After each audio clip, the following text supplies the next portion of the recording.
Hello, hello, amazing business owners. Today's episode is amazing. I can't wait for you to hear it. First, I want to ask for your grace, as this is my first one that I've also done in video format. So if you're listening in audio and you would rather see my beautiful face and quarantine hair that I haven't taken care of in updating yet, then by all means head over to businessstraightup.com/YouTube to go to the channel. But if you are listening to this via podcast, we have an amazing episode in store for you today. So today I have the awesome Janet Mesh on the podcast. You may not have heard of her, and now you can say that you have, because she is an expert when it comes to marketing. And she and I are kind of like kindred spirits, man. That marketing is so important in building your business. And today we are going to dive into the smaller tasks that you can do in just 15 minutes a week, ways that you can engage your audience when it comes to social media, email, and all of those things, and the 3 things that you can really focus on to actually get traffic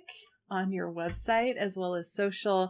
Basically, how are you going to get eyeballs on what it is that you do? How are you going to share your expertise? How are you going to encourage people to engage? So we're going to go through all of that today. I'm super excited. As always, for the show notes, you can head on over to businessstraightup.com/podcast and find the show notes there, where we will have links to everything that Janet offers, all of her information, as well as anything that we talk about in the episode. So today we do talk pretty heavily about figuring out your ideal client. So if you have still not put in the time on that, I really, really want to encourage you to do that. It is so crazy important, and you can find more information on that in episode 1. So head on over to businessstraightup.com/001 to get more information on that. We're going to talk all things marketing today. This is all super important when it comes to growing your business. How are you going to get those clients? Well, you have to attract them, right? Let's dive in with Janet and hear what she has to say. She's amazing. Hey there, awesome people. I am Brooke Summer, and you are listening to Business Straight Up, the podcast for creative entrepreneurs to learn, connect, grow, and build the business and life that they dream of. Welcome, let's get going and dive right in.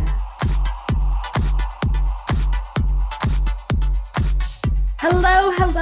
Welcome, everyone, entrepreneurs, business owners, all the people. This is my first video podcast episode, so I'm going to ask for a little bit of grace. You'll notice I am extremely expressive in my face and like my eyes go big and stuff. So I'm going to ask for some grace because today I am so excited. We have a killer guest today. Her name is Janet Mesh, and she is the CEO and co-founder of Aimtal, and she does digital and content marketing, which is crazy important for all businesses, small and large. And we're seeing that more with the large businesses too. So she's an entrepreneur and works from home and works in Boston, but kind of moves around traveling the world. And I'm so excited to have her here today. Welcome, Janet. Hi, thanks, Brooke. Thanks for having me. Excited to be the first one on the video, too. I know, right?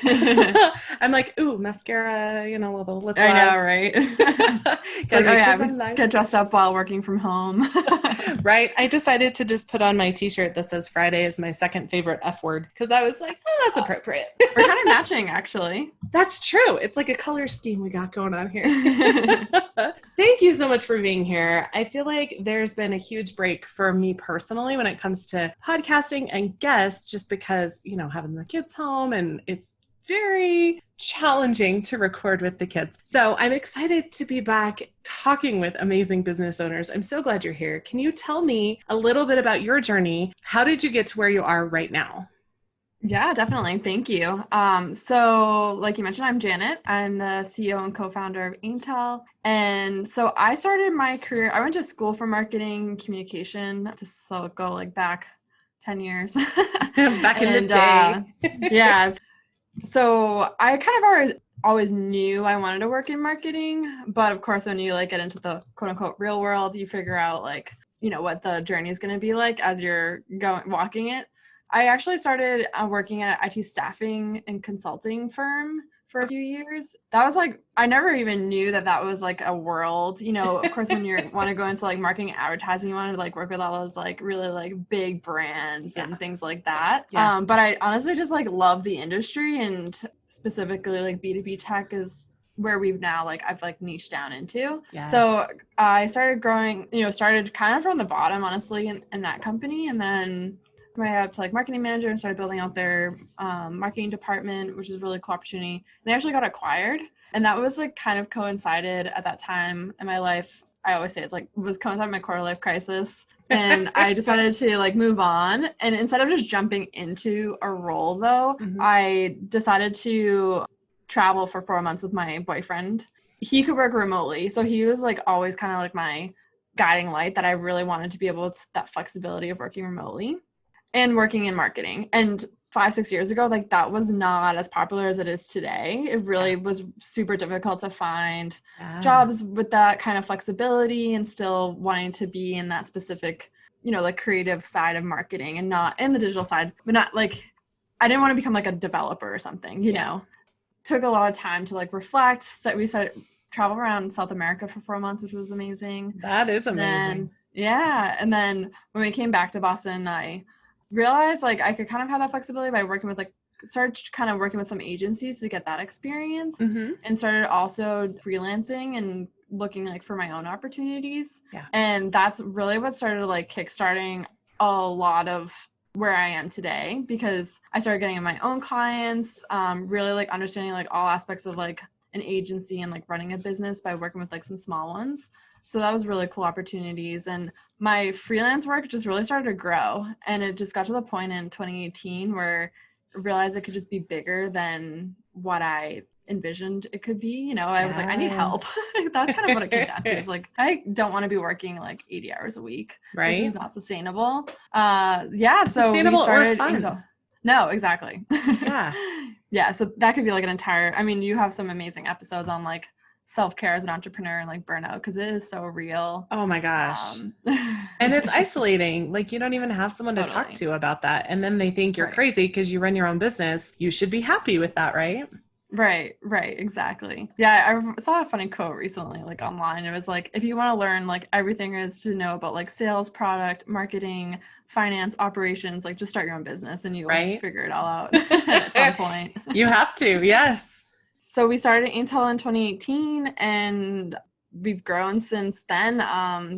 2 years in business now. We have some really incredible clients and growing our team, and the services we've been able to provide way outside of what I was, able to even provide as a freelancer. And so it's been really fun, definitely challenging, but everything. And then, 2020 has been kind of crazy, of course, but it's been an exciting we definitely were in the right position with our industry, and then also the services we provide, primarily online marketing. So that was just more of a need for businesses.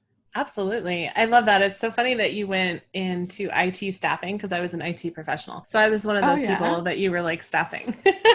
No way. What was your specialty? Networking. I was a network analyst. Cool. So, but it's so funny how our past lives kind of feed where we're at now. Oh, for sure.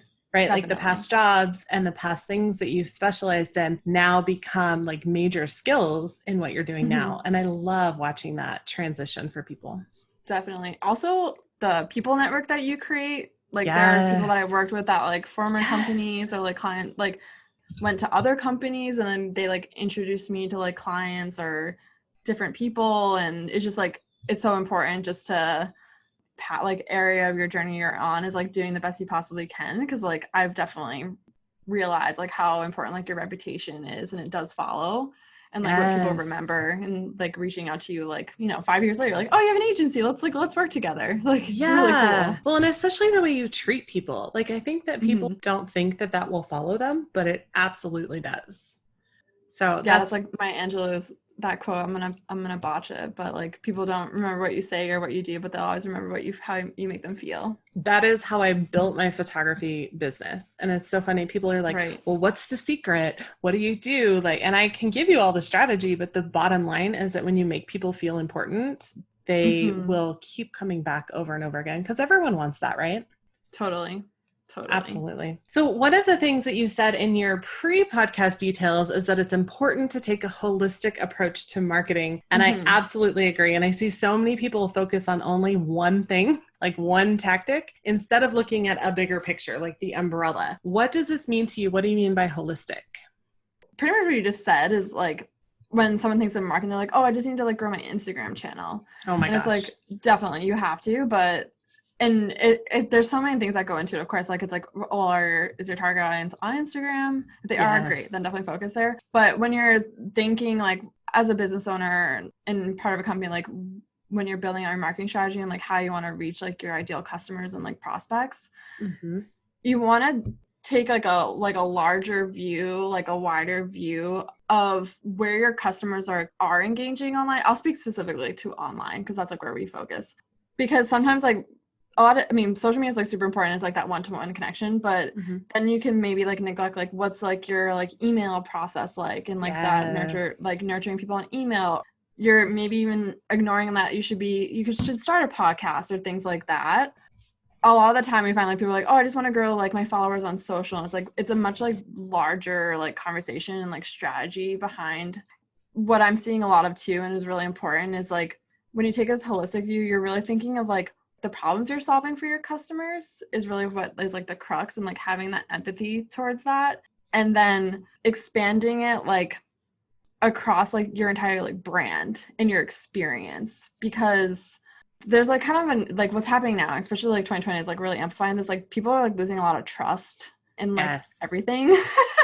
Basically life. So Yeah. so you want to think of everything holistically so that you have this like the same experience across channels. So if someone's coming to your website, Your like it feels really brand. familiar to like your social, and it's really familiar to like your email, and like there's consistency in your messaging, and there's consistency like in the design and everything. It's almost like a mindset thing in a way too. And like as you're building the strategy, it's a lot of work, of course. That's why Absolutely. marketing touches everything. So you don't, not that you necessarily need to do everything all at once, but it's like understanding like, okay, where should you like, what's like the full plan, and then like how do you break it down, Yes. and where you put your focus, and what like aligns of which channel you should optimize and grow first, and then where you want to like expand from there. Yeah. And just like going back to that Maya Angelou quote, when it comes down to your brand and all of these different channels, to have a consistent experience across the board where people feel like they matter. Because if you Mm-hmm. can't really focus on LinkedIn, why are you going to even try? Because then you're just going to drop the ball there and make people feel terrible.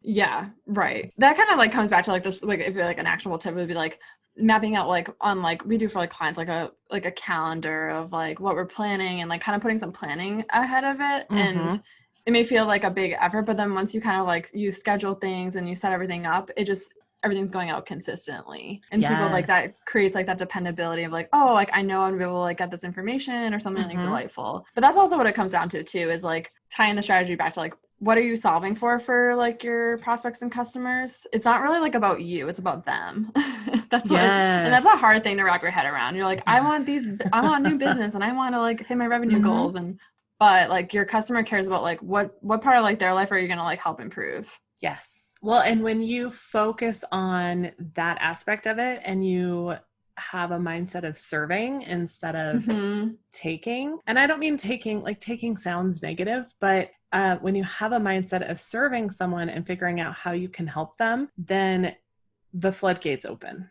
Exactly. Absolutely. Exactly. Yeah, and that's like where you can like it's really fun when you like have yourself like can do it, or have a team, and or working with someone else to like create this like the content. And I mean, we still find I still it's not like the most amazing or like new idea of like inbound marketing, or like buyers now are like it's becoming even more like important to like have Mm-hmm. that information and like resources and like helpful content, so that like when Yes. someone's like looking and like kind of like people were educated buyers, like if you just think Yeah. of yourself like you're researching and reading reviews like before you make a Yes. decision. So anyway you can like facilitate that like decision making process for them, and kind of like sharing your story and explaining what your product or service is, and like your identity as a business is. We're Well, seeing how like having core values is so much more important in that entire experience of yes. business. Well, and that makes you A, more relatable, and B, the Mm-hmm. expert. Like you're now Right. a human instead of a company, and you're now the expert. And so Right. when someone needs someone who does what you do, even if it's not right now, and that's what a lot of people don't remember, is they think, well, these people aren't getting married right now. No, but guess what? Next year their best friend might be. And what if you're the wedding professional that has now offered value for a year? They're going to be like, oh my gosh, you have to hire this person. Oh, for Like, sure. those things matter. Absolutely. Definitely. My very first episode was about finding your ideal client. And I did that on purpose because I wanted it to be 001, because I knew it would be something that I would reference over and over and over again. It's that important. And I know that you believe in a more empathetic approach to figuring that out. And I absolutely do too. So how does someone find those ideal clients that are not only excited to work with them, but like willing to pay? Like, give me all my money. I want to work with you. How does someone find those? Oh, well, it definitely, I mean, I'm not going to lie. It's definitely trial and error. For sure. Like you, of course, like even for us or for other clients and stuff, like you're gonna, at the beginning of starting a business, like you're just gonna want any client, right? Yeah. Like you're like, I just need to like get this going. You just take it all. Just take it all. Yes. Just like, let's just go, right? Yes. But through those experiences, like having that mindset to be like, okay, like honestly, like writing out, and we like kind of like chart this out as like, what are like their value? Like what is the business's values? What are their values? What are like some of their interests? What's like motivate them? What's like some of their pain points that like we can solve for? But it also, I mean, in any business really, and we're service-based. I mean, we work with like a lot of service-based companies. So anyone in like kind of like service-based, you're working with people, even though it's like maybe B2B, it's still people to people.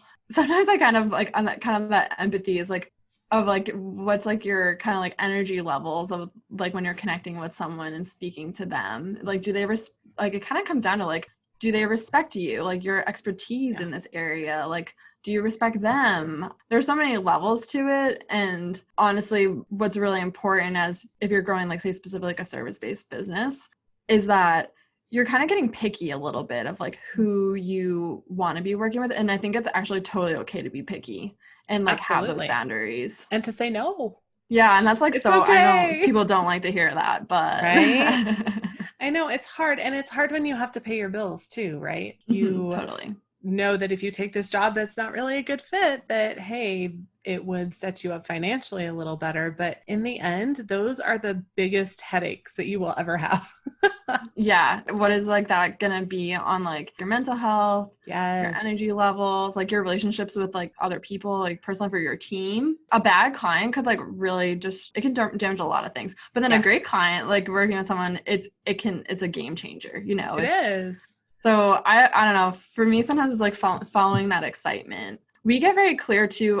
We've done an exercise where like, if I've done like sales calls or just like chatting with people, like I will like write down like verbatim like things that I like in my head. I'm like, oh, that's a red flag, or like, oh, that's like really exciting that they just said that. And like starting to like take notes on that helps you kind of inform of like what is kind of identifies as like your ideal like customer profile. Yes. It's so funny you just said that, because I was just thinking like I'm on video and people can see me keep looking down. That's because I got notes. Me too. I don't know. I just like to like scribe. Right? Yeah. And I have like my pretty colored pens and all that stuff. Oh my gosh, me too. Okay. Right? I know, because it makes life more fun. But exactly, you know, talking with people, you can get a feel for whether you're a good fit or not. And if you're not a good fit, it doesn't necessarily mean that you're bad or that they're bad. It just means that you're not aligned with what they need, or they're not aligned with what you need. And that's okay. And saying no to that is crazy powerful. Yeah, I guess maybe the outstanding question would be like, well, I don't have customers, like I can't talk to them, or like I don't have like sales coming in, like what do I do? Yeah. And that's where like social media does come in, where you can like look on Twitter or like LinkedIn or Instagram on these channels and start finding people who you kind of think or identify as would be like potential customers, and just kind of start tracking, and a couple, you know, during the day, maybe just like carve out an hour being like, what are they like talking about, what are they sharing, like what's important to them, and trying kind of using that data in a way that what people are publicly sharing to like inform like who you could be and how you could approach them.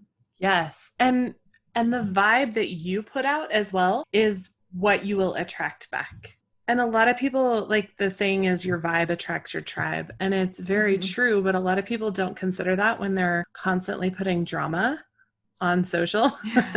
Yeah. And they're constantly like, I'm so mad at this drive-through restaurant. Because, we all have those experiences. We all have shitty experiences. Right. Sorry, I swear. But we all have I do too. we all have bad experiences. But the question is, are you going to focus on it and share that with the world unnecessarily? Because that's what you'll start to attract into.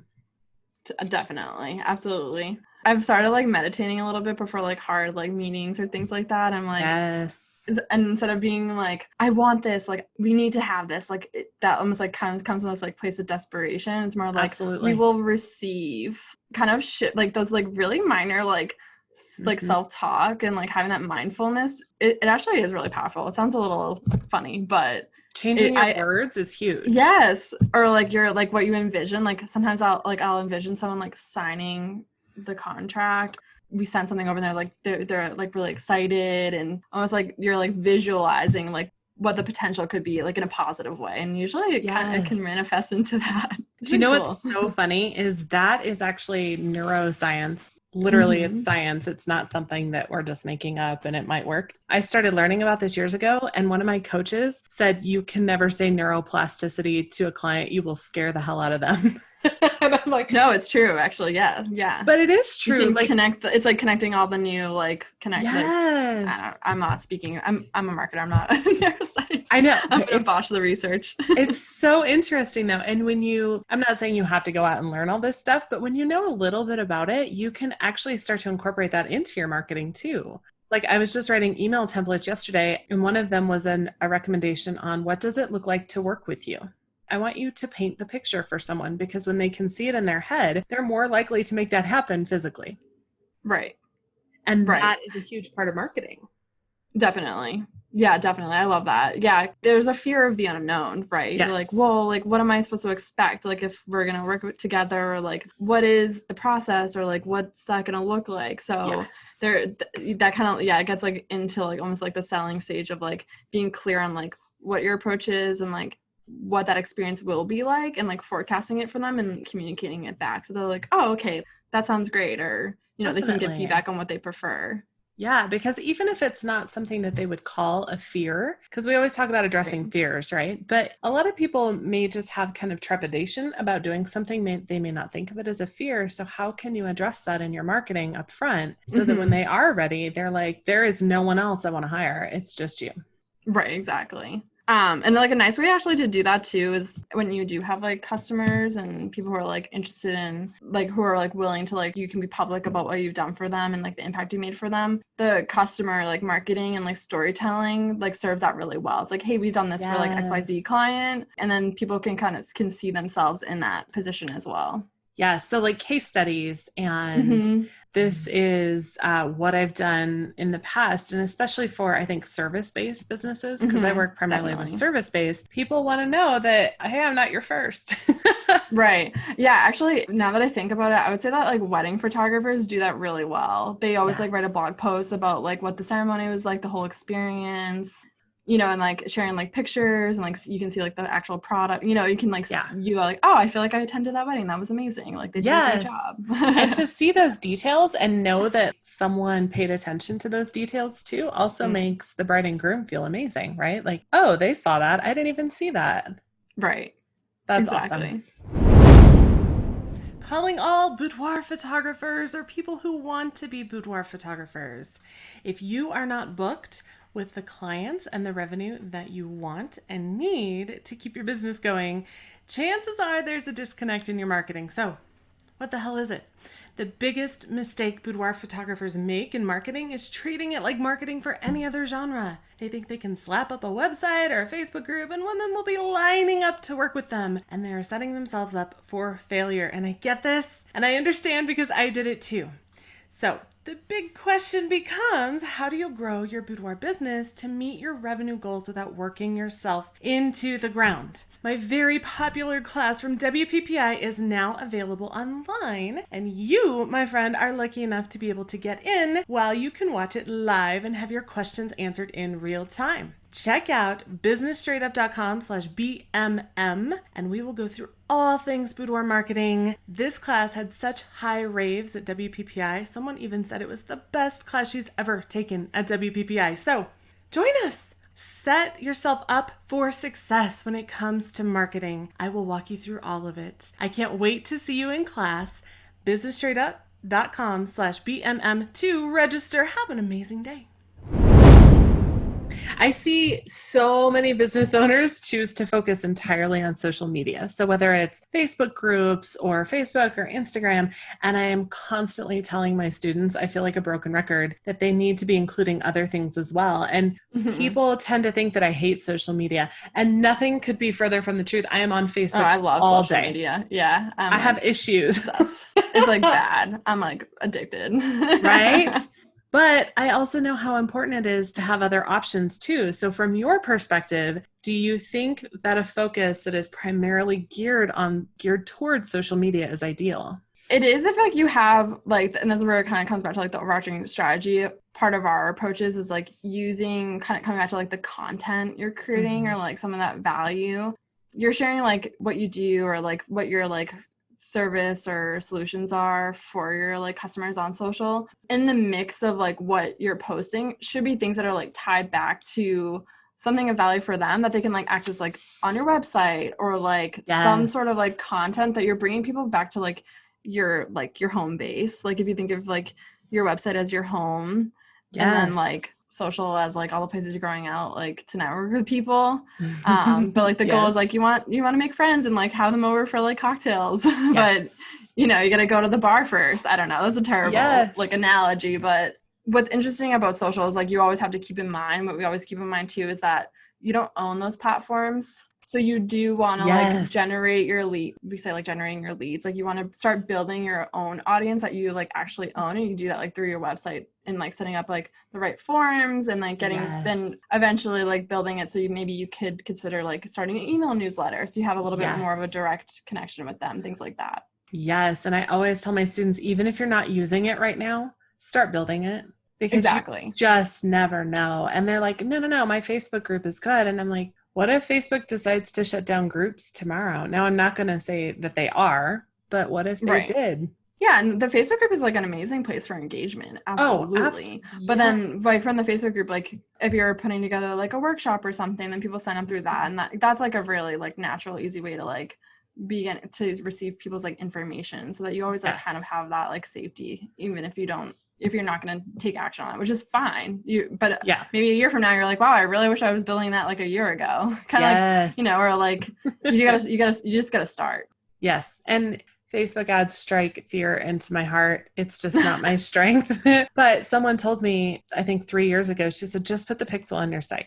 Even if you don't do anything with it, just put it there, because then it will start to collect that data, which is borderline creepy, but it's so important to have that. And now I can put out an ad. Now I don't, because again, it strikes fear into my heart, but I could put out an ad of anyone who's gone to my website in the last 3 years. I can target them. So building those assets is so crazy important. And so many people don't think of social media as the springboard for that. Right. And then the nice thing too with like your content, like if you're going to be creating like whatever type of content it is, like blog post, video, like a guide, a checklist, that's stuff that like you can always kind of like use and repurpose, like update, like it can become like very flexible. Like it's just kind of part of like your marketing armor. And like one day you may take us out here and you're like, whoa, we like create a lot of things in like, you know, 6 months. And then I actually had a client, like they wrote this like whole guide to remote work like 4 years ago. And then they had to like a whole campaign again around it like a couple years ago. And then this year it like all of a sudden it was like, whoa, this is like a super valuable guide. We're going to like reshare it. Right. And it turned into this like whole marketing campaign that we built around this one piece of content that they already had created like years ago. And that content probably already had some search engine juice because it was already out there. Like it had the history, it had all that stuff. Totally not on my list of things to talk about, but I want to talk more about that repurposing thing, because I get a ton of pushback on this, and people are always like, oh, people don't want to read that again. And I'm like, what makes you think they saw it the first time? Oh my gosh, I was just going to say that. Because what is it, like 6% now on Facebook? I think. I don't even. It's tiny. You just pretty much have to assume that like no one's reading anything or like paying attention. What's really great about like when you're creating something like that, it's like, what's like a little piece of it that you can like take out, and you're like taking pieces of it and like sharing different messages. Like you can create one like massive, let's just talk like a guide. And you're like, Yes. okay, but then like there's a chapter from it, or there's a section that we can like put out as like a message, and that can become like 10 social media posts or like a video, or Yes. I mean, I highly recommend, if you're putting in the effort of something like that, try to like squeeze as much out of it as you possibly can. And it kind of comes back to like, people have super short attention spans, and oh my gosh, you just want that kind of like the quick information to like pique the interest. I think it's like people have to see something 7 times before, it's like the law of 7, like you have to see it 7 times before it's like actually like understood and like internalized. Yep. I would argue, so the law of 7, I just wrote about this recently, was coined years and years ago. And I would argue it's even higher now because our attention spans are so much shorter. So I would say it's probably more like 9 or 10. Just my opinion. Probably. For our podcast episodes, and I just started doing this like 3 episodes ago, we actually create over 20 images for every episode. We just have them in Canva, like they're just templates, so it doesn't take long at all. But we can pull one quote from a podcast episode that's now a Pinterest pin. We can pull one little bit of information, one little audio clip, and this can be done with any type of content that you create. Totally. And it's so important to constantly repurpose that so that you can keep the traffic going. And actually, the next thing I was going to ask about is traffic. And kind of the bottom line that we want when it comes to business and marketing is eyeballs on us, right? Eyeballs on content, the service we provide, the product we have. So whether it's social media, website, or anything else, what are 3 things that a business owner can do to actually have their content seen and encourage people to engage with them online so they can start moving someone in that client journey, that experience? Yeah. Oof. I mean, there's like so many. It definitely depends on like budget too. Yeah. So of course you can just do like with your content, like that's why social is like so amazing, because you can like reach like a range of your like audience and sharing it out. So definitely there. I even more than just like traffic and like eyeballs though, the like what we always recommend and what we measure successes is like engagement. So like, are people like actually taking the action to like click through or like comment or like respond and like talk, like kind of like actually participating in the conversation you want them to have with you? Yes. In terms of like, well, the thing with like kind of like repurposing like content is like, okay, if you're gonna write a guide, what part of that could become like a shorter blog post? And then what part of that can, if you're doing video, could it become a short little like 1-minute video on social or YouTube? Kind of creating something large and then breaking it down so that you can have it on multiple channels. I mean, I would say that you're like, we're doing video now and like YouTube, because YouTube is like huge. It's starting really to grow, especially for businesses, for like, you know, that SEO juice. Yes. So it's like super important.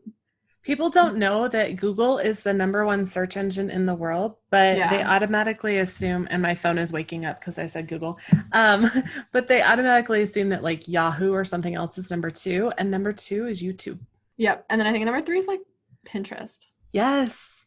This is huge. And how many people ignore those 2 completely? Yeah, exactly.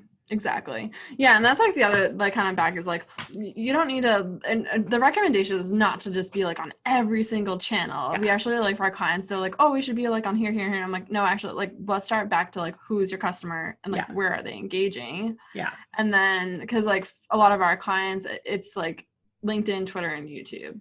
But I've worked with other brands where it's Facebook, Instagram, and Pinterest, or none of them. I don't know. Like it definitely that's why it comes back to like earlier in our conversation is like identifying first like who your ideal like customer and prospects are, and then mapping like the strategy around them, like around like their world and like where you can like show up and, you know, engage with them. And one of the things I answered all your questions. No, that's okay. That's okay. Sorry, I have what I think is a little bit of ADD, so I'm all over the place anyway. No, it's perfect. But one of the things that you said earlier is talking about your ideal client's values instead of demographics. And I feel like that's something that we glaze over. Like people always want to know, where do they shop? What magazines do they read? And I'm like, bullshit.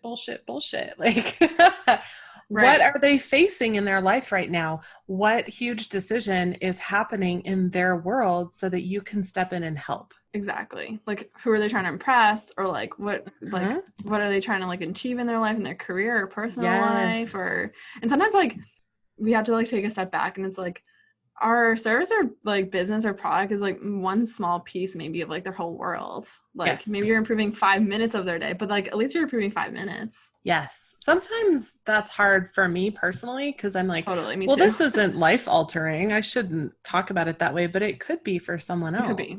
So, sorry, again, ADD all over the place. 3 things we had talked about to get eyeballs on information. One is social sharing. One is encouraging engagement. We're going to go back to that in just a sec. And number 3, is there anything else that you can think of that like to get more traffic, more eyeballs looking at you, you can do this? Yeah, it comes back to like it's a longer term play of like creating your own content on your website. So like creating like landing pages, a blog. You can look up like what pillar pages are really effective of having your content, if you want it gated or not. Like there's a range of different types of content you can build on your website. That could be a podcast in itself. But the goal of it is that like what I said before is like you're bringing people back to like your website to like interact with you and to like learn more and like kind of bringing their journey there to get the information and positioning like your company or yourself as like that thought leader, so that there's like organic coming in and then there's like the repeat visitors. Definitely. And a lot of people think that they just want to put everything on social. It's so funny. I just saw kind of a big influencer in photography share the other day. I think blogs are going to come back because people are tired of the noise on social. And I actually agree completely. And your website is one place where you can control the entire experience. You don't have to have the ugly Facebook blue. Yeah. You don't have to have things perfectly sized to fit certain dimensions. Like you can control the colors and the emotions and everything and bringing people back to that is so crazy important. Definitely. I'm going to go back. Sorry. I feel like I'm constantly going forward, back, all the things. Back to engagement. What types of posts get the most engagement? Like what can someone do to encourage engagement? Sometimes it's like the most ridiculous things. Like one time we just like posted like an avocado emoji on a client's channel and it was the top performing post. Isn't No, that but weird? I don't recommend that. Yeah, it's just like sometimes you're just like, what? But it's fun. It's cool because you're like testing things. It's always like comes down to like we can talk social media, of course, like specifically. The point of the social channels, keep in mind, is that they want to keep like users on the like engaging and like staying on the platform. So you kind of you have to like feed into that. And whenever they come up with like new features, is like a really good thing just to, you don't need a perfect strategy for it, but like start testing it a little bit. Say for example, Instagram stories, testing the poll feature. Actually poll feature across all channels is like really great for engagement. Sometimes just like asking like a simple question is like really awesome for engagement as well. And then just like kind of like a lot of the time we see is like that storytelling, like this a little bit more of like the authentic posts definitely gets, where people can just like connect with and like actually respond. It's so funny. I run 2 businesses. So the photography side, cause I still work with clients, but I post on Instagram color or black and white. And I show the same photo in color, black and white, and photographers they'll always ask me, those are my top posts. And photographers ask me all the time, like, why are you asking? I'm like, because people like to think their opinion matters. It doesn't, of course. It's not going to change what I offer my clients. It's not going to change what I do. It's just, they like to say their opinion. And that's what we're seeing even more with all of the political stuff. People want to share their opinion. So if you give them the opportunity to do that, I've seen engagement go through the roof. That's awesome. I love that. It's so funny that the little things that we think don't really matter. Yeah. Like you said, the avocado thing. Oh my gosh, yeah. It's so weird. I took a picture of my lipstick totally messed up from a mask because I was just so excited to wear lipstick. And my mask like seriously messed it up. And that had huge engagement too. It's the worst picture of me ever. There's no good lighting. Like it's terrible, but people love to see stuff like that. Yeah, it's like if it's like relatable or like informative, then it'll be that's kind of like our pillars of success for engagement. And like there's so much that goes into it, of course, like, and sometimes like you just can't get stuck on the numbers. Yes. You're gonna have weeks where like things go down and like it's not the end of the world. It's actually like it's fine. It's totally fine. Like just keep, just doing what you seem like could be repeatedly like work really well. And just kind of stick to like what is like authentic to like your brand and like your service and business. And even in other platforms, we're used to kind of the whole comment below, give me your opinion. But I Mhm. encourage, when I teach email marketing, I encourage my students to ask people to reply. And they're like, why Mhm. would I want people to reply? I'm like, because you're starting that conversation, Right. someone's not going to reply to you unless they give a shit. Yeah. It's so So true. then it like engages them in that conversation, and Mhm. that engagement can go across other platforms too. Totally. So right now we're in the middle, well, not really the middle anymore, but it's just a crazy year, a little strange across the board. And there's different requirements, and parents that are now home with kids. If someone Yeah. only has 15 minutes to spend on marketing and getting more traffic and working Hmm. to bring their ideal client in, what could they do in 15 minutes a week? In 15 minutes a week. Oh my gosh. Yeah. It's hard. You're stumping me a little bit because I'm like, oh, there's so many things you could do, but And if for I'm being anyone impactful. watching, like Janet did not have the questions ahead of time. No, I So did it's not. You're seeing my face like fully like in the moment. I cannot hide my emotions. just an interview, Uh, just a conversation. I think it definitely depends if like you've done that pre-work that we were discussing earlier around like who is like your ideal customer and like what is like your Yeah. holistic strategy. If you don't really have like clarity on that, I would say like start 15 minutes a week there Yes. and like just do that for like the next month to understand like really like where you want to position yourself and what makes sense. And Yeah. then that will like inform like which direction. And I think it does kind of come down to one, it's like creating, maybe you just like for 15 minutes, like write down a bunch of like copy points or something, or make some like Yeah. fun images one week. And then the next week you're like, okay, the next 15 minutes, I'm going to like share that out and like map it back to like some content I already have, just already know I have. Maybe it's not perfect. It's fine. I just want to like start those conversations again online. Yes. And you could also just spend 15 minutes and outline, like, I don't know if you remember doing papers in like high school and college, where you like write the outline for something that's much Yeah. bigger. Yeah. Yeah. Start outlining that and how you can use that. Cause there's some people that don't have that content yet. And I Mm-hmm. keep encouraging them, like, write content that other people, that's so good that they're going to want to share it with their friends. Right. And that Yeah. takes Or like time. bookmark it and like read it later, like they may not. Yes. Like that's actually really powerful. Like if people are not, they see it and they may not interact with it like right away, but at least like if there's the intention behind it, and then like they're down like reading it later. It's hard to track all of that, but to your point, like if it's like valuable, then that's the gold. That's the gold. Yes. And like you said, like you can spend 15 minutes just starting. You don't have to do everything all at Exactly. once. You can just start. Just Yeah. take Oh, the first like I step. have a million. Yeah, I have a marketing agency, and I have a million marketing ideas I'd like to do, and we're not there yet. Like we have to build up to it, and that's perfectly fine. Like, and it's on a plan, and it's like that's what I'd like to do within the year. Yeah. Like that's a goal. Yep. And these are things that you can do, even just, dare I say, sitting down to pee. I know that sounds weird, but sometimes as a mom, that's what we get. And so That's so true. you take your phone and you go into your notes app and you're like, okay, let me think of 3 pieces of content that I can write while I sit here and do my business. Well, back to like the neuroscience aspect of it, like you actually get all your ideas when you finally like are like, all your best ideas come out of the shower and things like that, right? Where you can just like have time for processing. And honestly, maybe sometimes like to the point is like maybe that 15 minutes is like you finally got 15 minutes every day just to like process. Yeah. Yeah. And maybe that's your time where you just spend, because we can do anything for 15 minutes, right? I mean, even the people who are crazy busy, you can sit down for 15 minutes, sit in the middle of a room where you don't have anything you can touch around you except for maybe a pen and paper. Right. Like we can do that. So I think that figuring out what we can do in those 15 minutes is crazy valuable. For sure. Definitely. Yeah, maybe people should let us know. That's like something I would love to know is like follow up of things people have tried. Yes. I got a little stumped on that one. Yeah. Well, it's hard because you're thinking as a marketer much bigger.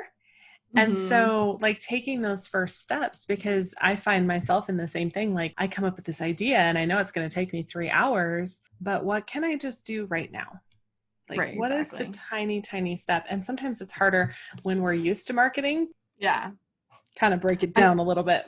I thought of another one. Can I share another one? Yes, please do. Another one would be like 15 minutes a day where you're just going on like other social channels and like you're the one engaging. Like maybe you're not creating the content, but you're doing the engagement. That's hard. Yeah. It's true though. It's so important. So what would you recommend? Like who do you engage with? Like I actually like really like going on like Twitter and LinkedIn and like sharing stuff or like responding to people's like their own posts and like having conversation with other people that are posting. Okay. And I have like lists built of people that I would like kind of be like, oh, they'd be really fun to work with one day. So I've started build like a list of people that I would want to like try to regularly engage with, or but not in like a creepy way. Just like no. I'm like I truly like think they're really cool and like have some Yeah. awesome insights and having conversations with them online, even if I don't know them. So are these people like your ideal clients, or are they colleagues? Both. Okay. Yeah, both. Because I see so many people just reach out to like colleagues and people in their industry instead of, and I personally am torn on that too. Like, who do I talk to on social? Like it just feels very awkward. Yeah, it does. But then I don't know, once you kind of can find the niche, like you can find it. It's I don't know. I think it depends on like it definitely depends on the channel, but yeah, you just like if you can like you just like follow specific people, or I mean you can't build a list on, it'd be cool if you build a list on Instagram, but on Twitter you specifically can. So then you can kind of like funnel it and be like see like what people are up to and just like kind of engaging with them. I think you can mark on Instagram to see people first. I think that's the only way to do it. But it would be cool. There's like a separate feed, kind of like, I don't know. It's not the same. Like a favorites feed. Yeah. And how many accounts, like think of how many you could do in 15 minutes. You could probably leave comments. A lot. Yeah, for sure. Interesting. And that probably opens a lot of doors, like as far as collaborations and partnerships. Exactly. That's amazing. I love that. I think that wait, I'm writing that down. Sorry. Yeah, and the test after our engagement, because it's not even it's not even just about like your own engagement on your own channel, but it's like other like what are you contributing to the community? Well, yeah, and again, that goes back to that mindset of service, right? Like, how can you serve someone else and not be the person that just expects other people to constantly give to you, to be the one that gives back as well? Right. I love that. That's a great idea. Fabulous. Thank you so much for being here today. Thank you, Brooke. This is super fun. I really appreciate it. I totally appreciate you being here. And for anyone that's watching or listening or just wants to know more, like, can she just do my marketing? Because I don't want to deal with it. Because there are a lot of people like that. They ask me all the time, can I just outsource this? I'm like, you can, but you do need to have kind of a foundation. You need to have an idea. So where can they find you? Where can they find out more about what you do and what you offer and your expertise? Yeah, you just go to our website, aimtal.com. It's AIMTAL.com. Okay. So I think I would definitely check out our website. You can reach out to us like directly there. And of course, like we're on any like social channel, or myself, like Janet Mesh, you can kind of find me specifically like Twitter or LinkedIn, like I mentioned. It's like primarily where I like interact for business. So perfect. Do you have anything big coming up, like any big workshops or anything like that? We're offering now like some free marketing assessments actually. So awesome. Yeah. So if anyone who's like interested, you could like fill out the information on our website, and then we will like send you a marketing assessment within a week. So that's going to be a fun offering that we're releasing for Q4. Yes. Yeah. So that people can put themselves out there and be like, tell me what's wrong.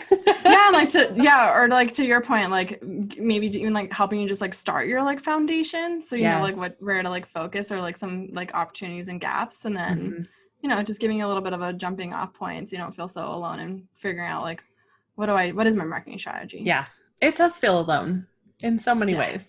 Oh yeah. Perfect. Well, like I said, I have a marketing agency and I still feel the same. You know, it's for everyone. It's normal.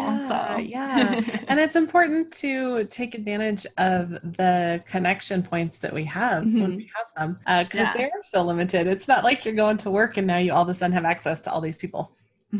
Yeah. Well, thank you so much for having me on and for this connection. I appreciate it. Thank you. Have an amazing rest of your day. And for anyone else watching, listening, no matter what platform you are currently engaging on right now, if you loved this content, can you head on over to iTunes, or if you're on YouTube, you can just leave a comment below. Make sure to subscribe. But your reviews mean so much to podcasters. I know that seems kind of silly, like it's just a little review, but it helps us know how to better serve you and what you can use in the future and the type of content that you need. And it also helps get us amazing guests like Janet, because if I'm like, hey, Janet, you want to be on my podcast? And she looks and sees no reviews, she's going to be like, no. So those reviews matter. Those things absolutely matter. And I want to thank you in advance for sending a review. If you take a screenshot, send it over to hello@businessstraightup.com. We'll send you a freebie. And it changes all the time. That's why I never say what it is. So it might be free email templates. I don't know. I got free stuff for you though, and it's fun. Thank you so much for being here, Janet. Have an amazing day, everyone. And I can't wait to see what you do with your business. Let's make it awesome. Thank you.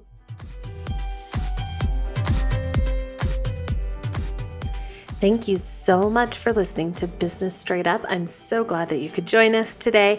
Check out the show notes for this and all of the episodes at businessstraightupodcast.com. And I can't wait to talk with you again. Have a great day.